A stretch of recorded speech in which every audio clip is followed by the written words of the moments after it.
Shabbat Shalom Mevorach, on est parachat Chukat, 5781, Medaber Israël Chaviv Ranana. Dans notre paracha, il y a quelques psukim dont les mots sont très énigmatiques. Concernant la main, c'est marqué Vaya'anecha, Vaya'arivcha, Vaya'achilcha edaman, Asher lo yadata velo yadon avotecha. Il t'a fait souffrir en quelque sorte. Il t'a affamé, il t'a fait manger la manne, que n'ont pas connu ni que toi, ni tes ancêtres n'ont connu. Les man odiacha, ce afin que tu apprennes quelque chose de particulier. Kilo ala lechem levado yichi adam. Ce n'est pas sur le pain d'en bas seulement que vit l'homme. Ki al kol motse pe pi Hashem yichi adam. Tout ce qui sort de la bouche d'Hachem fait vivre l'homme. Qu'est-ce que ça veut dire, tout ce qui sort de la bouche d'Hachem fait vivre l'homme? C'est-à-dire qu'effectivement, nous savons tous que les créations viennent des mots prononcés par Hachem. Yehi or, va yehi or. Il a demandé que soit la lumière, et la lumière fut. Donc, les mots sont créatifs. Il demande quoi Hachem? Il nous a affamés, il nous a mis dans une situation dans laquelle on a accepté de manger une nourriture qui s'appelle la manne. Cette nourriture, en vérité, ça nous habituait à ne pas nous contenter de ce qui était terrestre, mais de voir que ce qui sort de la bouche d'Hachem, c'est ça qui nous nourrit. C'est ça qui nous nourrit aussi. Les Bnei Israël ne supportaient plus la manne. Les Chemaklokel. Au bout de 40 ans, d'ailleurs, à l'occasion d'un détour que les obligeait à faire à Kadosh Baruch Hu, les Amalek l'ont attaqué,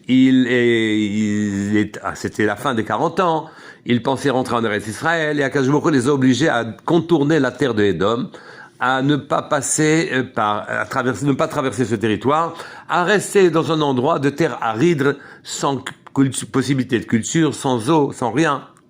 Et donc ils ont cru, comme ils faisaient un détour, ils allaient un petit peu en arrière et pas en direction d'Israël, qu'ils étaient condamnés aussi, cette génération, à la suite des 40 ans, elle aussi à mourir dans le désert. Ils se sont plaints, et ils se sont plaints avec les mots concernant la manne.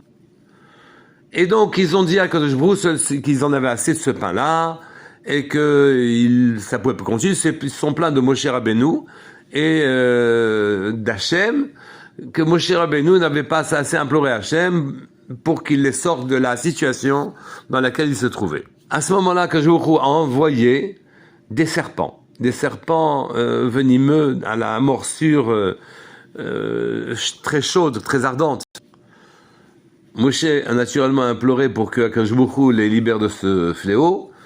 Et Akadosh Baruch Hu lui a dit quelque chose, lui a dit, Aseh lecha seraf, fais justement un serpent en airain, vasim oto alanes, et mets-le au-dessus d'un mât, vehaya kol ha-nashuch vera'a oto vachai.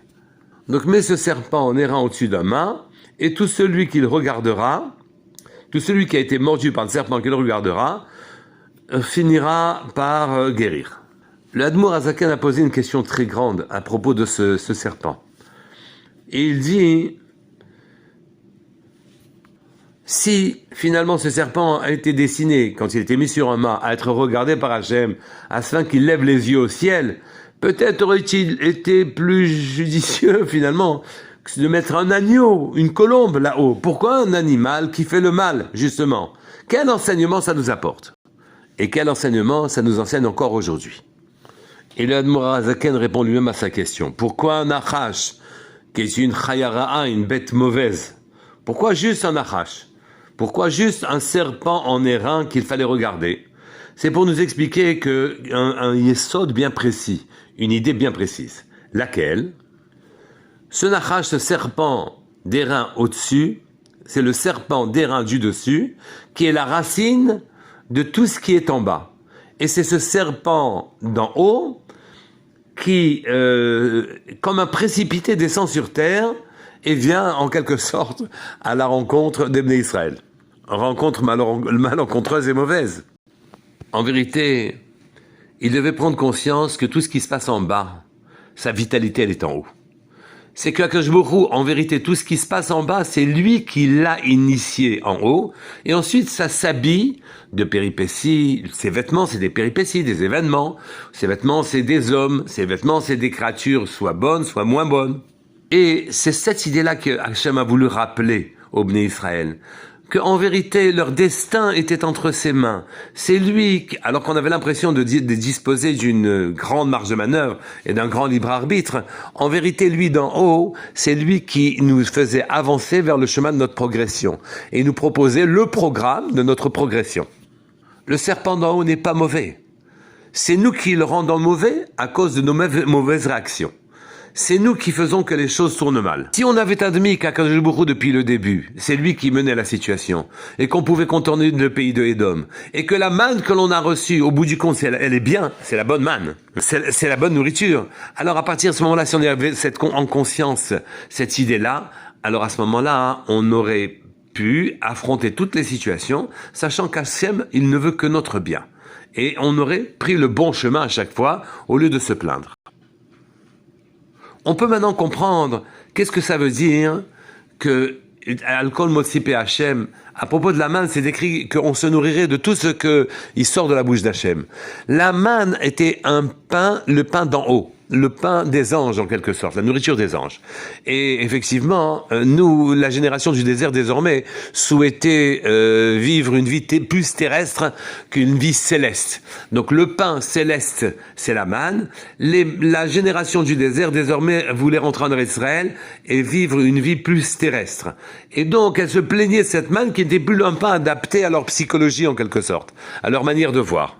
Et Hachem leur a rappelé qu'il nous avait éprouvé pour nous faire comprendre cette idée-là, que jusque dans le moindre détail, le moindre grain de coriandre qui descend sur terre, il faut bien comprendre que c'est lui qui l'a fait descendre et qu'il est propice à un enseignement.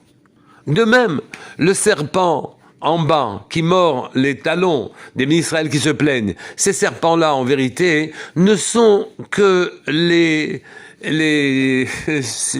conséquences du serpent d'en haut. Le serpent d'en haut était en train de les éprouver, les mordre. S'ils remontent les yeux vers le ciel et qu'ils comprennent que tout ça sont des phénomènes célestes, à partir de ce moment-là, la guérison vient immédiatement.